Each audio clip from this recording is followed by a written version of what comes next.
E a gente começa trazendo a agenda política da semana que está começando, ou pelo menos o que podemos esperar após toda a movimentação na semana passada com a aprovação da reforma tributária.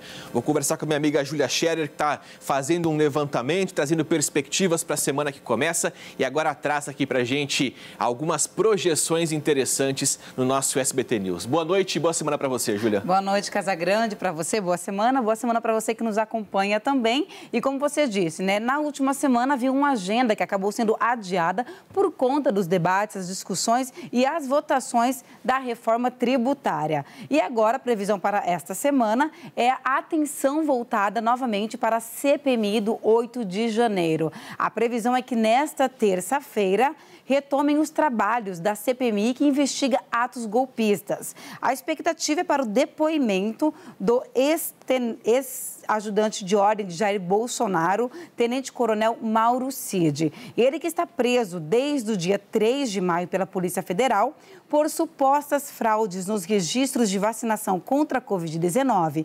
E desde que foi detido, Cid não deu nenhuma declaração em público até o momento. E olha, Casagrande, que a lei do silêncio deve continuar, viu? Isso porque o STF obrigou ele a prestar depoimento nesta terça-feira. Mas ele tem o direito de permanecer em silêncio e não responder a perguntas que possam incriminar o depoente, ou seja, o Mauro Cid. A convocação de Cid havia sido marcada para a última semana, mas com a atenção voltada para a reforma tributária, acabou sendo adiada para esta semana, está na agenda política para essa discussão. O envolvimento dele com o 8 de janeiro se deve a supostas trocas de mensagens do celular de Cid entre outros militares. Mensagens essas que estão sendo investigadas de fazerem referências a atos golpistas.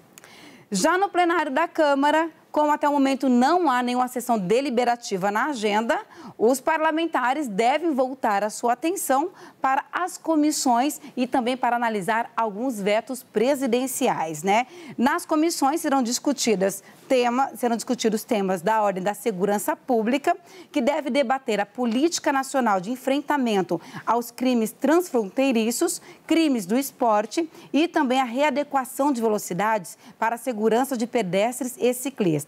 Na Comissão de Agricultura, Pecuária, Abastecimento e Desenvolvimento Rural, o debate é sobre o impacto do regulamento da União Europeia contra o desmatamento, assunto em alta no cenário político também, principalmente com a última ida do presidente Lula à União Europeia, e também tem sido um assunto de interesse internacional.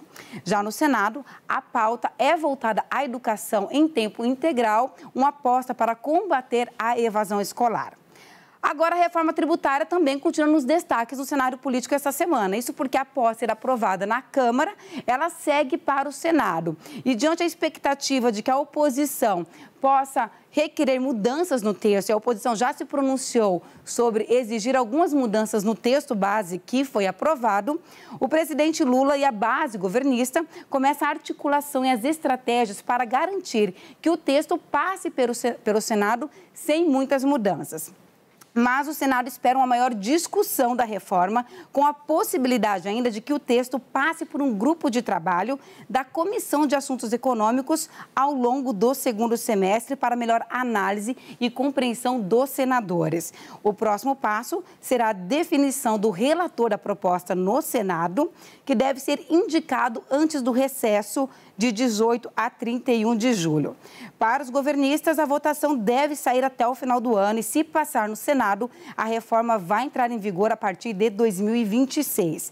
Mas, para passar no plenário, é necessário o apoio de ao menos 49 dos 81 senadores. É todo um trabalho agora de articulação, assim como foi também para aprovação na Câmara. A proposta de emenda à Constituição, a PEC da reforma tributária, a gente lembra aqui que ela tem a proposta de simplificar e diminuir a quantidade de tributos e impostos que hoje existem no Brasil, passando de 5 para 2, né, sendo um de competência do governo federal e o outro dividido ali de competência de estado e município e, claro, com algumas outros facilitadores e mudanças também no plano econômico do país. Casagrande.